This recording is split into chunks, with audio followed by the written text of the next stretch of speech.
Now in my previous video we talked about a very significant development, and that's going to be the fact that Buff went ahead and banned cases and capsules on their website. But the truth is, things just got way more serious because now you're not going to be able to sell anything on Buff at all. It's very interesting, but now you need to have a Chinese bank account in order to do so. Today we're going to be breaking that and everything that's gone on inside the past 2 weeks down, because there is so much information that's very crucial for you in CS investing. Now talking about the impact something like this is going to have, it's really dependent on how much money you've got in one specific item, because when we're talking about the high tier items, we're not usually investing into those, but those are going to be the ones that have the potential for the biggest impact. Talking about our specific investments, when we're looking at mostly cases, capsules, and a lot of lower tier skins, there's definitely going to be some split discrepancies. Cases and capsules, although they're definitely something that could have an impact, the truth is they are liquid enough that they can usually be picked up by other marketplaces. Short term, there's probably going to be some impacts. We could already see the dip down and the recovery most of them have had, but I don't think this is going to be the most influential inside of this area. When we're talking about investing, skins are going to be the biggest area that I'm personally looking into, at least right now. Skin Swap is today's sponsor, and they're also sponsoring you with the top link in the description. They're here to cater to all of your CS2 and Rust skins need, as they're the top place for buying on some brand new skins, selling off your old skins, or trading your new CS2 skins for some new ones as well. They've got everything, and transactions are taking under 30 seconds right now. They also offer the most competitive rate out there, as a massive 40% deposit bonus if you just top up today, and their selling feature is one of the best. With an instant cash out and many different payout options, there's no reason not to try them out today. However, before we get to skins, we do need to hit on capsules as well. Capsules are in a very interesting predicament, because if we want to look at them, a lot of them were being used priced wise on Buff. We can see that when we look at the Paris capsules, a lot of people were looking at the price on Buff. They were using that to figure out kind of the Steam market price, roughly the translation, and how much everything was going to be. This is something that's going to be a very interesting development with Copenhagen and the upcoming majors,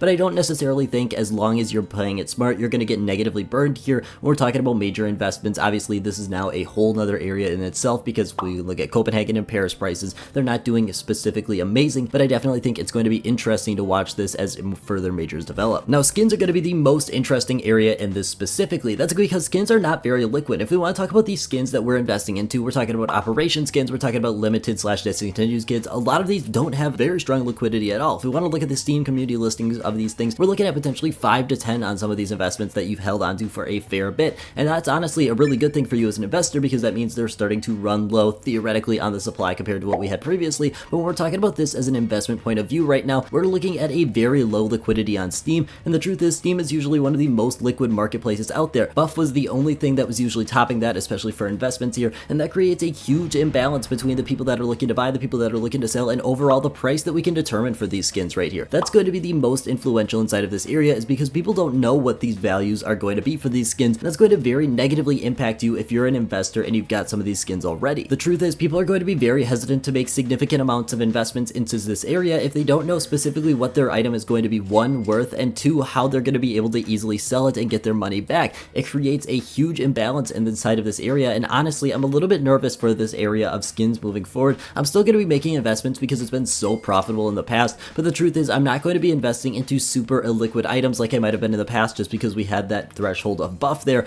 Now we don't have that, and it's going to be very interesting moving forward how we're going to be dealing with this. Next up on our list, then, we have skin rentals. This is not something I've hit on in this channel at all, and it's very interesting that Valve went ahead and came out with this. The truth is I think it's very similar to what we actually saw previously with the Anubis package. Now this might sound very weird, but hear me out for just a quick second. The Anubis package was introduced because we saw significantly more cases being unboxed than they were dropped. Valve needed to go ahead and correct this imbalance, therefore they brought in the Anubis package, which is something you could buy at an unlimited quantity. It would not impact the overall market theoretically as much as something else might be. When we look at the skin rental economy right now, we can see that it's only for the kilowatt case. The newest case, the case that was already sitting at a relatively decent price point, we want to look at the unboxing numbers of the kilowatt case. It wasn't anything absolutely outstanding, but it was definitely putting up its fair share, and therefore I think they went ahead and introduced the skin rental specifically for the kilowatt case because, one, they knew it was going to have the least impact overall. They're definitely testing this out as a feature we saw with the Anubis package previously. It's not something that's guaranteed to stay or guaranteed to go ahead and stick around for the longest term, but two, it's an area where they can make unlimited money without having to rely on cases being dropped. We want to look at what it takes to go ahead and rent out the skins inside of the case. You don't have to have any requirements, you just have to have the money to do so, and therefore it creates this huge great opportunity for Valve to go ahead and make a significant amount of money off of this case without actually impacting the overall economy in a super devastating way, but they're still making more money off of it. Now going to my favorite area, the case market, is very interesting because we're seeing a very consistent amount of cases unboxed. If we want to look at the unboxing numbers, we're looking at about 1 million per day, which is absolutely insane when we want to compare it to all of the past data we have, all of the things going on inside of the game right now. I want to just reiterate how significant this is, because the truth truth is a lot of these are still going to be these active duty cases. You can see they are dominating the unboxing numbers, but we're still seeing a very fair amount of rare cases unboxed, and that's exactly where the investment opportunity is for us specifically. A couple big ones I do want to point out specifically. First up, we've got the clutch case. Clutch case has actually seen a very significant drop as of recently. That was because of that buff ban, and the truth is because this is one of the most liquid rare cases out there, it was getting dumped a ton on the Steam community market. It is almost fully recovered, which is absolutely amazing news if you want to actually think about it, but it's definitely something that I'm going to be keeping my eyes on. The snakebite case is also seeing very equivalent unboxing numbers. Unfortunately for the snakebite case, it has not been as good of a story as it is for the clutch case, because we can look at it right here. It has not recovered to that price point it was sitting at beforehand. Obviously, it was on a little bit of a downtrend there before we even saw this ban come out, and the ban was just the last nail in the coffin for the snakebite case.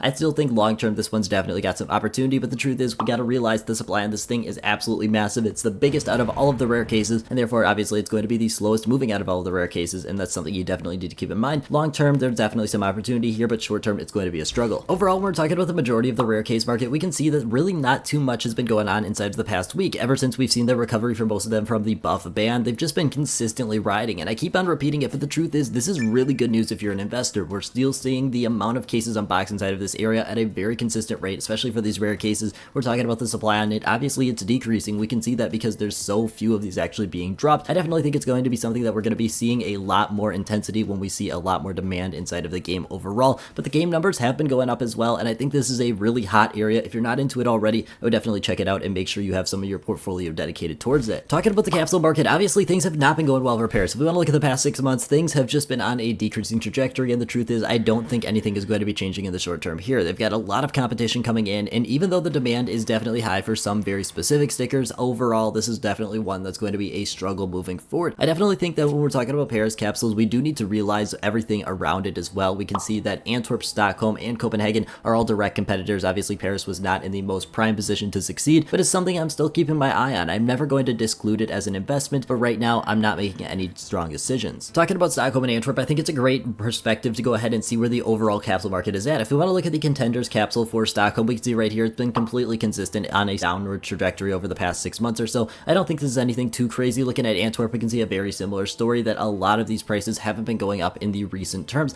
I don't think this is necessarily the worst thing, but I think it's a great perspective to realize that none of the sticker market is succeeding right now, and therefore it's definitely something that should be at least clear to you if you want to make a strong investment inside of this area, to understand that this is not something that is succeeding in the short term, and unless you think things are going to be drastically changing, it might not be succeeding as well in the long term as some other investments. Now for me personally, things have started to improve significantly inside of my own personal life. I'm not going to be returning fully to making 3 videos a week just yet, but I'm going to be starting to ramp up to that. Hopefully, I want to thank you guys so much for your support in everything I do, but that's all I got. I want to thank you guys so much for watching, and I hope you have a great rest of your day.